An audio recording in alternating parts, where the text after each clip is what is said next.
Congratulation કલેજા તે બીજા લગ્ન કરી લીધા એમ ને અહીંયા તો પેલા નહીં ફોફા હે. હવે તું મારી એક વાત સાંભળી લે, તારી બીજી બાઈ અરે બાત તો નહીં હો. તને શું લાગે તે જ બીજા લગ્ન કર્યા છે એમ? મારી નવી ભાભી હે ને એને બીજા લગ્ન કર્યા છે હમણાં. એ નહીં, હા તારી પેલી બાઈ ભોળી હતી એટલે પેરે લુગડે છૂટા છેડા કરીને હોય ગઈ, બાકી આ નહીં જાય. ને આને હે ને એના પેલા ઘરવાળા પાસેથી 25 લાખ રૂપિયા લીધા હતા અને અત્યારે મોંઘવારી પ્રમાણે હે ને તારી પાસેથી 50 લાખ રૂપિયા લે. ધ્યાન રાખજે. હા, અને તને કદાચ એમ હોય કે હું આને મારું ને ધમકાવું ને ડરાવું ને તો એ ભૂલી જઈએ. તારી નવી બાઈ છે ને એની મને રગે રગની બધી ખબર હે. તને કેમ એટલી બધી ખબર? મને ખબર જ હોય ને, તારી બાઈ પેલા મારી એક્સ ગર્લફ્રેન્ડ હતી. હે? એ નહીં, હા તું અરક પદુડો થઈને જોડે ગયો તો 4 ની લાઈન કરીને લગ્ન કરવા. તે મને પૂછ્યું તું પેલા છૂટા છેડા કરી નાખ્યા તું?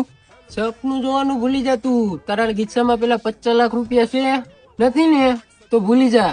અને બીજી એક તું ખાસ વાત મારી સાંભળ, એને જો કપડા ધોતા નથી આવડતું કે નથી ખાવાનું બનાવતા આવડતું, બધું જ તારે કરવું પડશે. અને મને ખબર છે મારે 5 વર્ષ રિલેશનશીપમાં રહ્યો, આ તો મારા નસીબ હારા ને તો હું રહી ગયો ને તું ભટકી ગયો.